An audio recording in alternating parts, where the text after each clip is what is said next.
నమస్కారం city news కి స్వాగతం ముందుగా ముఖ్యాంశాలు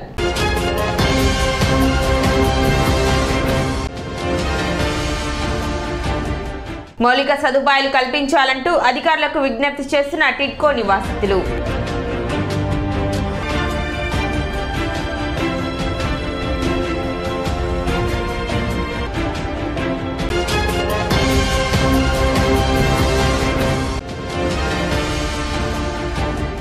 వర్షాకాల నేపథ్యంలో పట్టణంలో పారిశుద్ధ్య సమస్య తలెత్తకుండా తక్షణ చర్యలు చేపట్టిన పురపాలక సంఘ అధికారులు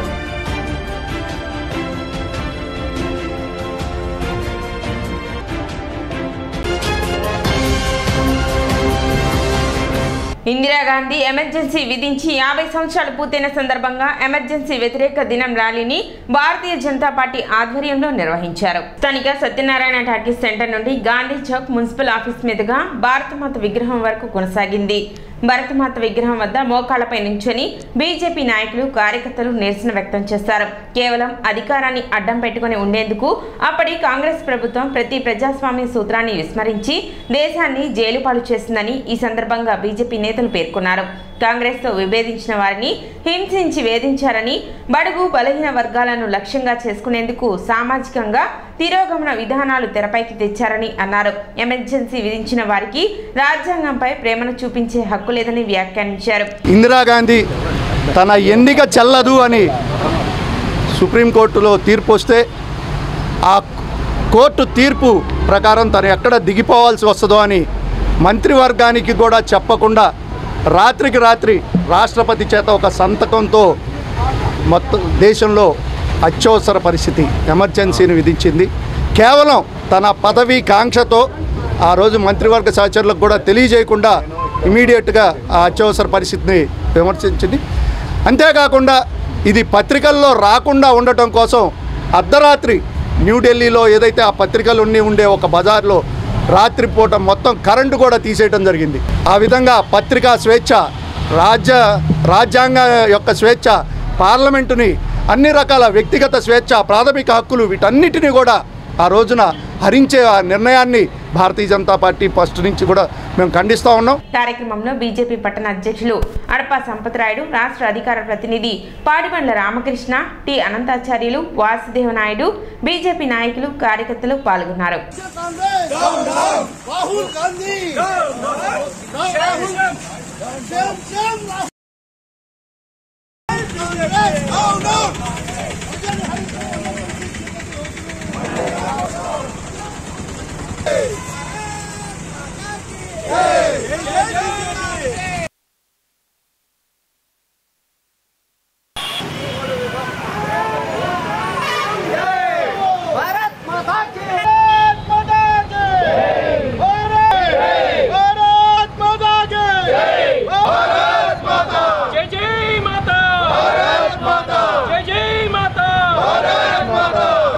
భారతదేశానికి 50 సంవత్సరాల క్రితం నేటి తరానికి తెలియపోవచ్చు, యువతరానికి ఎన్నో కష్టాలు నష్టాలు భరించి ఈ రోజున ఎమర్జెన్సీని చూస్తున్నాం. ఆ రోజున పత్రికా స్వేచ్ఛ మీద గొడ్డలు వేటి వేసిన కాంగ్రెస్ పార్టీ, భారత రాజ్యాంగాన్ని అవమానపరిచిన కాంగ్రెస్ పార్టీ, ప్రజాస్వామ్యాన్ని కూని చేసిన కాంగ్రెస్ పార్టీ ఈ రోజున రాజ్యాంగ పరిరక్షణ కోసమని ఒక చిన్న డైరీలా పుస్తకం పట్టుకు తిరుగుతున్నారు. రాహుల్ గాంధీ గారిని ఆ రోజున ఎమర్జెన్సీ విధించిన వాళ్ళ మా మామగారిని క్షమాపణ కోరమని మేము కోరుతున్నాం. ఎమర్జెన్సీ విధించినందుకు కాంగ్రెస్ పార్టీ తరఫున క్షమాపణ చెప్పాల్సిన సమయం ఈరోజు ఆసన్నమైందని మేము తెలియజేస్తున్నాం. ఎమర్జెన్సీ విధించి ఆచేక పరిస్థితి విధించి 5 దశాబ్దాల కాలం పూర్తయింది. అంటే 50 సంవత్సరాల కాలం పూర్తయింది. అత్యవసర పరిస్థితి అంటే 1975వ సంవత్సరం జూన్ నెల 25వ తారీఖున ఆనాటి రాష్ట్రపతి ఫక్రుద్దీన్ అలీ అహ్మద్ ఈ రాక్షస చట్టాన్ని తీసుకురావటం జరిగింది. ఆయన ఆమోదంతో ఇది అమలు జరగటం జరిగింది. ఇందిరాగాంధీ దీనికి ప్రధాన సూత్రధారి. ఈ చట్టంతో అత్యవసర పరిస్థితి ఏర్పడడం అంటే మన ఆసేతు హిమాచల పర్యంతం గల భారతదేశం ఒక్క తరవగా జైలుగా మారిపోయింది. అంతేకాకుండా మన ప్రజాస్వామ్య భారతదేశంలో ఇదొక చరిత్రలో ఇది చీకటి అధ్యాయంగా మిగిలిపోతుంది. పట్టణ స్వరాజ్ సెంటర్ నందు పురపాలక సంఘ ఆధ్వర్యంలో డ్రైనేజీ పూడికతీత కార్యక్రమం నిర్వహించారు. జేసీబీల సహాయంతో డ్రైనేజ్ లో పేరుకుపోయిన షీల్డ్ తొలగించారు. వర్షాకాలం నేపథ్యంలో పట్టణంలో మురుగునీటి సమస్య తలెత్తకుండా మంత్రి నాదెండ్ల మనోహర్ ఆదేశాల మేరకు కమిషనర్ బండి శేషన పర్యవేక్షణలో ప్రత్యేక ప్రణాళికలు సిద్ధం చేస్తున్నామని, ఇందులో భాగంగానే పట్టణ ప్రధాన డ్రైన్ల నందు షీల్డ్ తొలగిస్తున్నట్లు మున్సిపల్ అధికారులు తెలిపారు. కార్యక్రమంలో డిఈ సుబ్బారావు, ఏఈ చైతన్య, పురపాలక సిబ్బంది పాల్గొన్నారు.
తెనాలి పట్టణంలో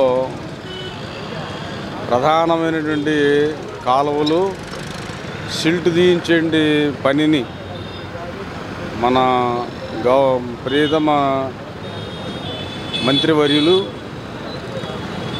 నాదెండ్ల మనోహర్ గారి యొక్క సూచనల మేరకు తెనాలి పట్టణంలో ఉన్నటువంటి ప్రధానమైనటువంటి కల్వర్ట్లు అలానే డ్రైన్స్, ఇరిగేషన్ కెనాల్స్తో కూడా కలిపి క్లీనింగ్ చేయించే విషయంలో, సిల్ట్ రిమూవల్ చేయించే విషయంలో అన్నీ 1 by 1 చేసుకుంటూ వస్తూ ఇది నాన్న సీతాంబ హోటల్ దగ్గర ఉన్నటువంటి కల్వర్టులో ఉన్న సిల్ట్ తీయడానికి కూడాను పని ప్రారంభించి జరుగుతూ ఉన్నది. నాకు తెలిసిన వరకు గత 15 సంవత్సరాల క్రితం చేసినటువంటి సిల్ట్ రిమూవల్ కార్యక్రమం తర్వాత ఈ దినాన ఈ విధంగా తీయడానికి అవకాశం కలిగింది. ఇంకా టౌన్లో ఉన్నటువంటి 1-2 కల్వర్ట్లు కూడాను గంగానంపేట సెంటర్లో కూడా ఉన్న కల్వర్టు ఉంటుంది, అది కూడా తీయవలసిన అవసరం ఉంది. కనుక ఇలాంటివన్నీ కూడాను గౌరవ మంత్రివర్యుల యొక్క సూచనల మేరకు, వారి ఆదేశాల మేరకు ఈ కార్యక్రమం కొనసాగించబడుతూ ఉంది. ఎవరు మాట్లాడినా దేశానికి వెన్నెముక్క అన్నదాత, దేశానికి పట్టుకొమ్మలు రైతులు అంటమే తప్ప చేతల్లో ఆచరించేవారు లేరని వ్యవసాయ శాఖ మంత్రి అచ్చెన్నాయుడు అన్నారు. చంద్రబాబు నాయుడు నాయకత్వంలో వ్యవసాయ అనుబంధ శాఖలను దేశంలోనే అగ్రగామిగా తీసుకువెళ్లేందుకు కృషి చేస్తానని హామీ ఇచ్చారు.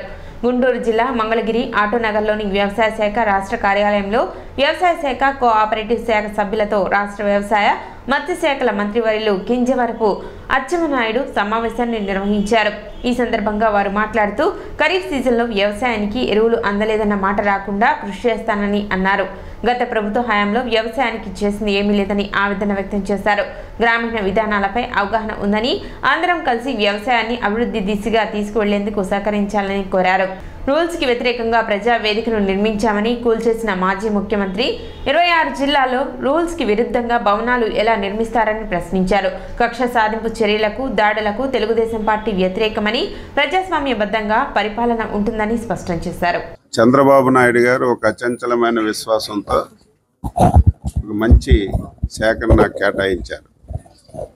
అందులో భాగంగా ఈరోజు వ్యవసాయ శాఖ, కోఆపరేటివ్ శాఖ మీద ఒక రివ్యూ తీసుకున్నాను. ఎందుకంటే మన ఖరీఫ్ స్టార్ట్ అవుతుంది. మొత్తం ఇంకా వ్యవస్థలన్నీ చిన్నాభిన్నం చేశారు. అసలు ఒకసారి రివ్యూ చేసి ఇవన్నీ వింటుంటే ఆశ్చర్యం కలుగుతుంది. ఏది ఏమైనా సరే మళ్ళీ వ్యవస్థలన్నింటినీ కూడా ఫస్ట్ గాడిలో పెట్టాలి. ఆ పనిలో ఉన్నాం. ఖరీఫ్ సీజన్ స్టార్ట్ అవుతుంది. దానికి సిద్ధం చేయడానికి ఈరోజు సమావేశం పెట్టుకున్నాం. ఎక్కడ ఎవరు విత్తనం అందలేదనే మాట రాకూడదు, ఎరువులు అందలేదనే మాట రాకూడదు. 2-3 రోజుల్లో బ్యాంకర్స్ సమావేశం కూడా ముఖ్యమంత్రి గారితో మాట్లాడి లోన్ ప్యాటర్నింగ్ కూడా ఏ విధంగా చేయాలనేది ప్లాన్ చేస్తాం. ఎక్కడ కూడా ఈ 5 సంవత్సరాలు వ్యవసాయదారుడు మెకనైజేషన్లో ఒక చిన్న బోల్టు నట్టు కొడవలు ఇచ్చిన పరిస్థితి కూడా లేదు. మొత్తం డీఫంక్ చేశారు డిపార్ట్మెంట్. మళ్ళీ దీనిలో లైన్లో పెట్టాలంటే కొంత సమయం పడుతుంది. ఈరోజు సమావేశంలో ఓన్లీ ప్రిలిమినరీ బ్రీఫింగ్ అంతా తీసుకుని కొంత ఐడియాకి వచ్చాం. ఆంధ్రప్రదేశ్ అయినా దేశమైనా అందులో ఎవరం మాట్లాడినా దేశానికి వెన్నుముక అన్నదాత, దేశానికి పట్టుగొమ్మలు రైతులు అని చెప్పి మాట్లాడతారు. కానీ చేతల్లో అది ఆచరించే వాళ్ళు చాలా తక్కువ. నేను మాటిస్తున్నాను, చంద్రబాబు గారి నాయకత్వంలో మళ్ళీ వ్యవసాయ శాఖ, వ్యవసాయ అనుబంధ శాఖలు మళ్ళీ దేశంలోనే ఒక అగ్రగామిగా తీసుకెళ్ళడానికి నేను శాయశక్తులకు కృషి చేస్తాను. ఆర్టీసీ కాంప్లెక్స్లు ఏంటి, ఆప్కాబు ఏదైతే ప్రజానీకానికి అవసరమైనటువంటి ప్లేసుల్లో అడ్డగోలుగా అధికారం ఉందని చెప్పి పార్టీ ఆఫీసులు, కానీ చూస్తే పార్టీ ఆఫీసులు చూస్తుంటే వైట్ హౌస్ లాగా అంటే అధికారాన్ని ఎంత అడ్డగోలుగా దుర్వినియోగం చేశారో దీనికి ఒక ఉదాహరణ. ఇవన్నీ ఎంక్వైరీ చేస్తాం. ముఖ్యమంత్రి ఎంత దారుణం అంటే నది పక్కన పెర్మిషన్స్ లేకుండా రూల్స్కి విరుద్ధంగా ప్రజావేదిక కట్టారని చెప్పి మొదటి రోజే కూల్చేశాడు.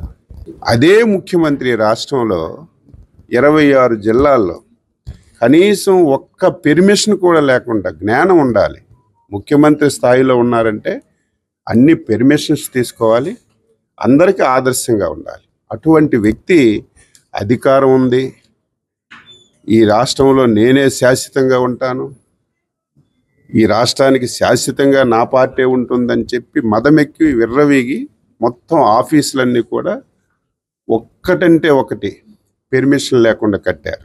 అది రూల్స్కి విరుద్ధంగా కట్టారు. న్యాయస్థానాలు ఆదేశాలు ఇచ్చి ఇమీడియట్గా దాన్ని డిస్మాంటిల్ చేయమని చెప్తే ఆఫీసర్లు వాళ్ళ డ్యూటీ వాళ్ళు చేసి ఎరగొట్టారు. దానికి కూడా చంద్రబాబు నాయుడు బాధ్యత తీసుకున్న తర్వాత మా మీద పడ్డాడని రూల్స్కి వ్యతిరేకంగా మాట్లాడుతున్నారు. తెలుగుదేశం పార్టీ కక్ష సాధింపులకు మేము పోము, ఎవరి మీద వ్యక్తిగత దాడులకు పోము. చట్ట ప్రకారం ప్రజాస్వామ్యబద్ధంగా పరిపాలన చేయడమే తెలిసినటువంటి పార్టీ నాయకుడు.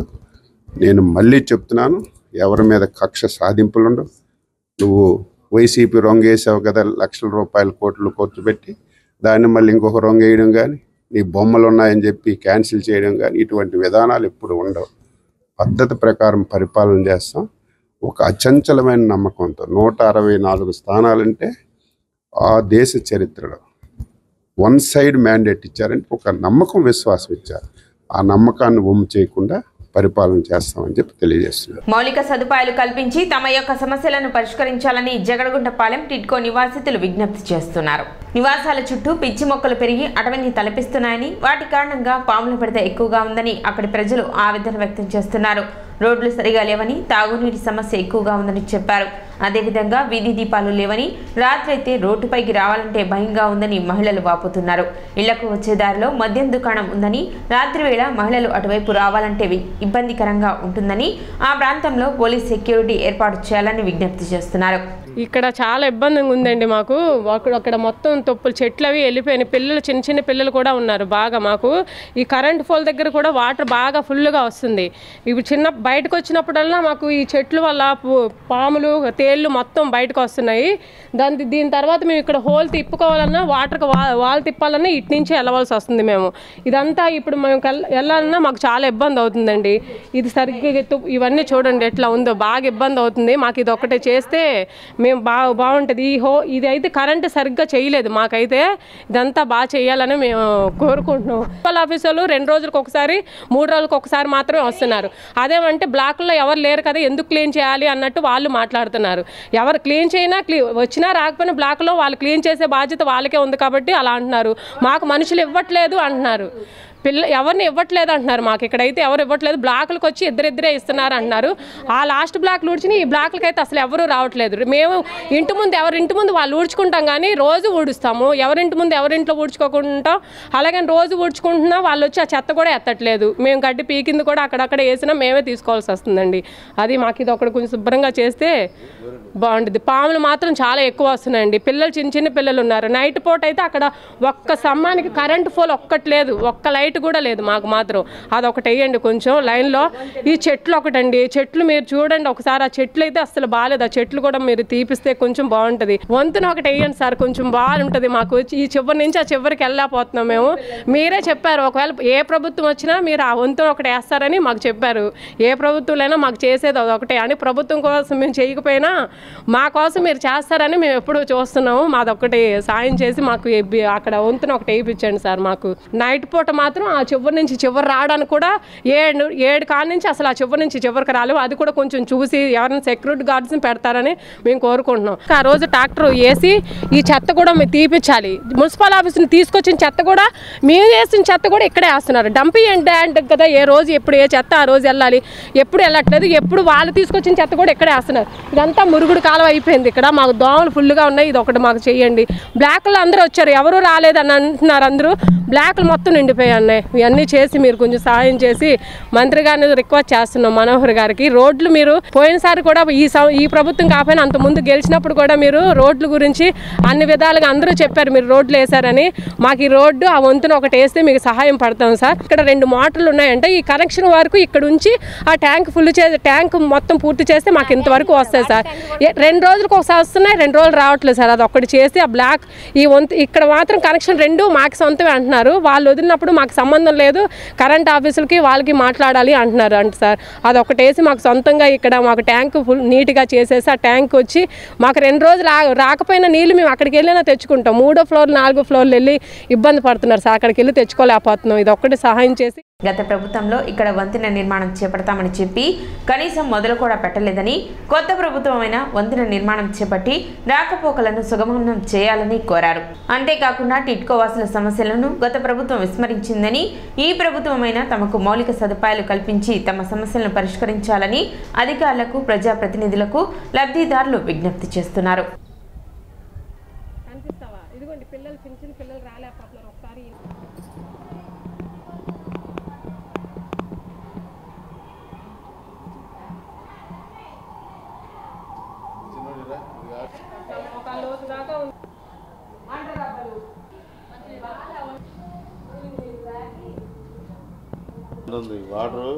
అది కూడా సరిగ్గా హోల్ చేయలేదు, మట్టితో అసలు చేయలేదు. అడిగేస్తే మాత్రం లాగారు. అట్లా అట్లా వర్షం వచ్చింది అనుకో షాక్ కొట్టి పిల్లలకి. 2వ ఫోన్ చేసినప్పుడు అక్కడక్కడ ఓట్ల కోసమే ఎవరు రాలేదు. అది చూపిద్దరు అక్కడ వచ్చి ఎన్ని రోజులు అయింది. అసలు రోడ్డు కూడా వేయిస్తే కొంచెం మీరు మంత్రి అయినా ఇచ్చారు, ఎవరికి తెలుస్తుంది. పైనుంచి వాటర్ ఏటవుతుందో ఒకసారి అయితే మున్సిపల్ ఆఫీస్కి వెళ్ళి కంప్లైంట్ ఇస్తాం. ఒక 5 మంది ఉంటే ఎవరు రారుగా, ఎవరి పనులు.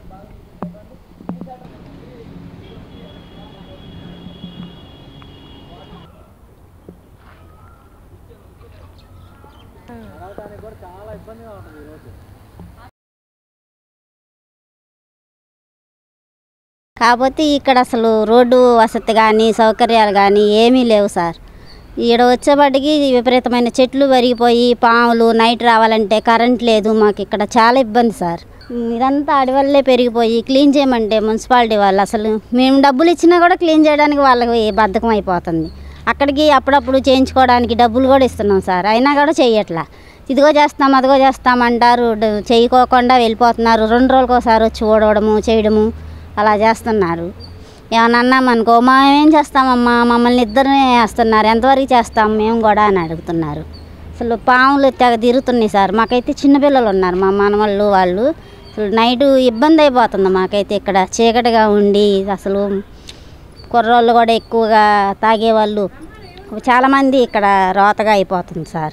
వచ్చి ఒకసారి కంప్లైంట్ కూడా చెప్పాము. ఒకసారి ఇదిగో అమ్మ లైట్లు వేపిస్తామన్నారు, అసలు ఏం పట్టించుకోనే లేదు. పట్టించుకోబాగా ఇంకా అసలు ఇక్కడ మరీ రోత అయిపోతుంది సార్. మేము నైట్ టైం రావాలంటే కూడా పిల్లలతోటి భయపడాల్సి వస్తుంది. మాకు ఆడపిల్లలు ఉన్నారు, రావాలంటే రోడ్డు మీద తాగిన కుర్రోళ్ళు ఉంటున్నారు. ఎవ్వరు ఒక పోలీస్ ఆయనన్నా ఎంక్వైరీకి పెట్టండి ఇక్కడంటే పెట్టట్లేదు. అసలు వస్తున్నారు పొడల్లో. ఇక్కడైతే మరీ గలీజ్ అయిపోతుంది సార్.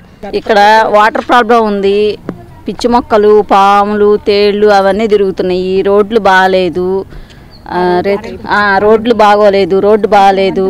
వంతెన ఒకటి కావాలి మాకు. ఇటు రేత్రిపూట ఎవరన్నా రావాలన్నా ఇబ్బందిగా ఉంది. ఆడవాళ్ళైనా మగవాళ్ళైనా ఎవరు రావాలన్నా సెక్యూరిటీ ఒకటి కావాలి. వాటర్ ప్రాబ్లం ఉంది, వాటర్ సరిగా రావట్లేదు. అవన్నీ కొంచెం మీరు కరెంట్ ప్రాబ్లము, వాటర్ ప్రాబ్లం ఉంది. రోడ్లు సరిగా లేవు, లైట్లు లేవు. రోడ్డు మీద రేత్రిపూట రావాలంటే ఇబ్బంది. ఏం పట్టించుకోలేదు, ఇల్లు ఇచ్చి వదిలేశారు తప్పితే ఏం పట్టించుకోలేదు. ఈ ప్రాబ్లమ్స్ ఏమీ పట్టించుకోలేదు ఎవరు. మీరన్నా కొంచెం పట్టించుకొని అన్ని బాగు చేపించి మాకు మంచిగా చేస్తే బాగుంటుంది. చెట్లు అవి ఉన్నాయి, శుభ్రం లేదు, చేయటం లేదు, లైట్లు లేవు, ఇబ్బంది పడుతున్నాం, నీళ్ళకి ఇబ్బంది పడుతున్నాం, చివరికి వెళ్ళి తెచ్చుకోవాల్సి వచ్చి అంతే కదా. మరి పాములు వస్తున్నాయి, తెగ వస్తున్నాయి, జనాలు ఉండాలంటే ఇబ్బంది పడుతున్నారు కదా. పిల్లలు కూడా బయటకు వెళ్ళడానికి అవకాశం లేదు, శుభ్రం చేయాలి కాస్త. అది కరెంటు స్తంభాలు లేవు, చీకటిగా ఉన్నాయి. ఇంత దూరాన్ని తీసుకున్నప్పుడు చీకటిగా ఉంటే ఎట్టుంటారు జనాలు చెప్పండి. ఎంత ఇబ్బందులు పడుతున్నా. పరిస్థితులు పాపం ఆ చివరి నుంచి చివరికి వచ్చాం. వంతెన కూడా ఇవ్వాలిగా, వాళ్ళే ఇస్తా ఉన్నారు, ఇవ్వటలేదు కదా. గత ప్రభుత్వం అసలు వీటిని ఏమీ వృద్ధి చేయలేదు. రోడ్డు ఒకటి అసలు అలాగే ఉంది, రోడ్డు చేయలేదు. ఈ వంతెన ఒకటి వేయించాలి మాకు. ఇక్కడ వాటర్ ట్యాంక్ ఒకటి అట్లానే ఉంది. వాటర్కి అసలు ఇబ్బంది పడుతున్నామండి. చిన్నపిల్లలు ఉన్నారు, పైకి మోసుకెళ్ళాలంటే 3rd ఫ్లోర్ దాకా తీసుకెళ్ళలేరు కదా. అందుకని కొంచెం మంత్రి గారు అయ్యారు కాబట్టి ఇప్పుడు మీరు చంద్రబాబు నాయుడు గురించి ఆలోచించి మేము ఓట్లు వేసాం కాబట్టి కొంచెం ఇది మాత్రం చేయించండి మాకు. మా రిక్వెస్ట్ ఇది. కొంచెం ఇది మాత్రం గట్టిగా పట్టించుకోవాలండి. వంతెన కూడా చుట్టూ తిరిగి రావాలంటే పిల్లలతో నడవాలన్నా అసలు ఇబ్బంది. ఆ చివరి మందు షాప్ ఉందండి. అసలు నైట్ పూట్లు వెళ్ళాలంటే ఆడవాళ్ళు ఎట్లా వెళ్తారు? వెళ్ళలేరు కదా. చిన్నపిల్లల్ని వేసుకొని వెళ్ళాలన్నా ఏ టైంలో అయినా హాస్పిటల్కి ఎక్కడికైనా వెళ్ళాలన్నా కుదరదు కాబట్టి కొంచెం అది మాత్రం మీరు మంత్రి గారు అయ్యారు కాబట్టి రిక్వెస్ట్గా అడుగుతున్నాం. అది మాత్రం చేయించండి. వాటర్ ట్యాంక్ ఇబ్బందిగా ఉన్నాయి. కరెంటు కూడా లేకపోతే చీకటిగా ఉంటుంది. కరెంట్ స్తంభాలు లేవు కొన్ని రోడ్లలో. చెట్లు వల్ల చీకటిగా ఉంటుంది. అసలు ఎవరు తాగడానికి ఎవరు వస్తున్నారో ఏంటో అనేది అర్థం కావట్లేదు. ఎవరు వస్తున్నారు ఎవరు వెళ్తున్నారు అనేది.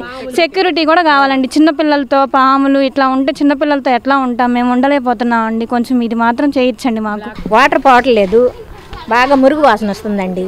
ఈ చెట్లు ఆకులు పడి కాలువలు పూడిపోతున్నాయి. ముందు చెట్లు కూడా కొట్టించాలి, కాలువ కూడా తీపిచ్చండి. పిల్లలు ఆడ తిరుగుతున్నారు, చిన్న చిన్న పురుగులు కూడా తిరుగుతున్నాయి, చిన్న చిన్న పాము పిల్లలు కూడా వస్తున్నాయి. అది మాకు చేసి పెట్టి సహాయం చేయండి.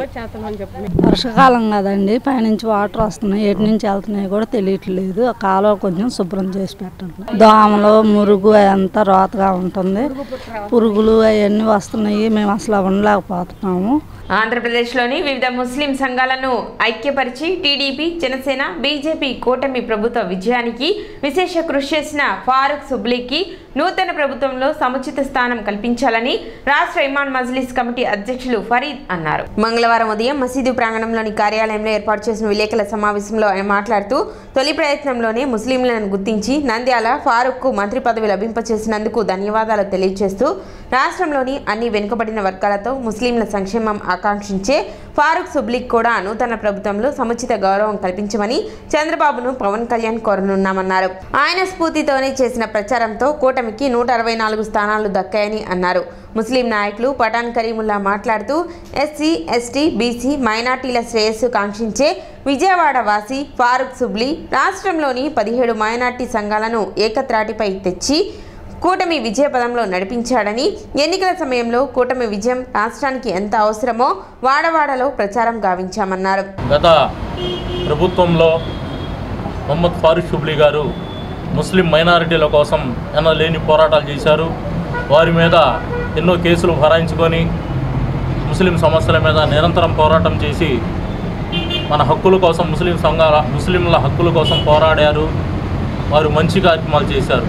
ముస్లిం మైనార్టీ సంఘాలని దాదాపు 17 సంఘాలని ముస్లిం రిజర్వేషన్ల పోరాట సమితి అధ్యక్షుడు పఠాన్ గారు, అలాగే రాష్ట్ర ఇమాం మజ్లిస్ కమిటీ మేము, అలాగే ఇతర సంఘాలు 17 సంఘాలని కలుపుకొని రాష్ట్ర వ్యాప్తంగా ఒక తాటి మీద తీసుకొచ్చి కూటమి గెలుపు కోసం మొహమ్మద్ ఫారూక్ సుబ్లీ గారు ఎంతో సేవ చేశారు.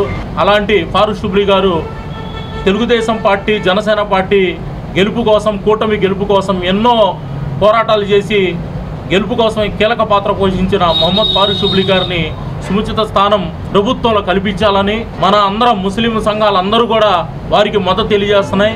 ముఖ్యంగా నారా చంద్రబాబు నాయుడు గారికి తొలి విడతలోనే మైనార్టీ శాఖ మంత్రి ఇచ్చినందుకు మొహమ్మద్ ఫారూక్ గారికి మా ధన్యవాదాలు తెలియజేస్తున్నాం. ఈ తెలుగుదేశం పార్టీ రావటానికి 5 సంవత్సరాల నుంచి ఎంతో కృషి చేసిన, ఎన్నో రకాల ఇబ్బందులు ఎదుర్కొని, ఎన్నో రకాల కేసులు బనాయించుకొని, ఎన్నో రకాల ఇబ్బందులు గురయ్యే వాళ్ళ కుటుంబానికి కూడా అందుబాటులో లేకుండా ఇబ్బందులు పాలైన మొహమ్మద్ ఫారూక్ షుబ్లీ గారిని గుర్తించి తెలుగుదేశం పార్టీ కూటమి మంచి స్థానం కల్పిస్తే ఎంతోమంది ముస్లింలకి వారికి న్యాయం చేసినట్టు అవుతారని తెలియజేస్తున్నాం. ఈ కార్యక్రమంలో మసీద్ మౌలానా, షేక్ సత్తార్, షేక్ తౌసిఫ్, షేక్ మునీర్, షేక్ షరీఫ్, షేక్ మక్బుల్ బాషా, సయ్యద్ సుల్తాన్, షేక్ కుతుబుద్దీన్, షేక్ జంపానీ బాషా, షేక్ రహీం, షేక్ గౌస్, షేక్ షరీఫ్, షేక్ తాజ్ బాషా, షేక్ కాజా మొహద్దీన్, షేక్ కరీముల్లా, చెరుకురి గోపి, దనాల రాఘవేంద్రరావు, షేక్ సాదక్, షేక్ షబ్బీర్, పట్టా, ఫిరోజ్ లాల్ మస్తాన్ తదితరులు పాల్గొన్నారు. మరి నారా చంద్రబాబు నాయుడు గారు ఆంధ్రప్రదేశ్ ముఖ్యమంత్రిగా ప్రమాణ స్వీకారం చేసి నూతనంగా ఎన్నుకోబడిన సందర్భంలో మా మైనార్టీ సంఘాల తరఫున వారికి ప్రత్యేకమైన ధన్యవాదాలు తెలియపరుస్తూ, గత ప్రభుత్వంలో ముస్లిం మైనార్టీల మీద దాడులు జరిగితే ఆ దాడులను ఖండిస్తూ ముస్లిం మైనార్టీ కుటుంబాలకు అండగా ఉంటూ ముస్లిం సామాజిక వర్గానికి నేనున్నానంటూ ముందుకు వచ్చిన ఏకైక దమ్ము ధైర్యం ఉన్న నాయకుడు ఫారూక్ షుబ్లీ ఈ ఆంధ్రప్రదేశ్లో 13 జిల్లాలలో ఎస్సీ, ఎస్టీ, బీసీ, ముస్లిం మైనార్టీ అనేక సామాజిక వర్గాలను కలుపుకుని మా పేద బడుగు బలైన వర్గాల వరకే అండగా ఉన్న నాయకుడు ముస్లింల హక్కుల పోరాట సమితి వ్యవస్థాపక అధ్యక్షులు విజయవాడకు చెందిన ఫారూక్ షుబ్లీ గారు. ఇదివరకే ఉమ్మడి ఆంధ్రప్రదేశ్ ఉన్నప్పుడు, తెలంగాణ ఆంధ్ర కలిసినప్పుడు చంద్రబాబు నాయుడు గారు ముఖ్యమంత్రి చేసినప్పుడు హజ్ హౌస్ మొదట కట్టింది ఆయనే. కట్టి ఇదివరకు బెంగళూరు వెళ్ళి ఎక్కేవాళ్ళు, హజ్ హౌస్కి వెళ్ళి బెంగళూరు, మద్రాసు వెళ్ళేవాళ్ళు. అసమంటి హైదరాబాద్లో పెట్టింది మళ్ళీ ఆంధ్రాలో పెట్టి మళ్ళీ పెడుతున్నారని చేస్తున్నారు. అందుకని షుబ్లీ గారికి కూడా బాగా సేవ చేశారు, మన సంఘానికి సేవ చేసి ఎక్కడ వెళ్తే ఎక్కడ ఉంటే ఎక్కడ ముస్లింకి దెబ్బ తగిలితే అక్కడ షుబ్లీ గారు కూడా చేశారు. షుబ్లీ గారికి కూడా మంచి స్థానం కల్పించాలని సంఘ పెద్దలందరూ కోరుతున్నారు. ముస్లింలు మొత్తం మైనార్టీ ముస్లిమ్స్ ఆంధ్రప్రదేశ్ మొత్తం 3 మైనార్టీ ముస్లిం కోరుతున్నారు. చంద్రబాబు నాయుడుకి ధన్యవాదాలు చెబుతూ ఆయనకి ఏదో సముచిత స్థానం కల్పించి మంచి స్థానం కల్పిస్తారని కోరుతున్నాము. సిటీ న్యూస్ ముంచే ముఖ్యాంశాలు మరోసారి.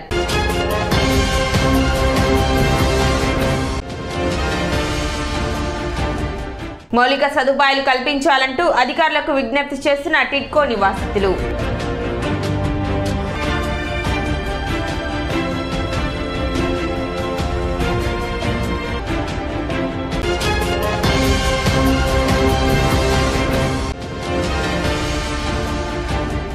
వర్షాకాలం నేపథ్యంలో పట్టణంలో పారిశుద్ధ్య సమస్య తలెత్తకుండా తక్షణ చర్యలు చేపట్టిన పురపాలక సంఘ అధికారులు.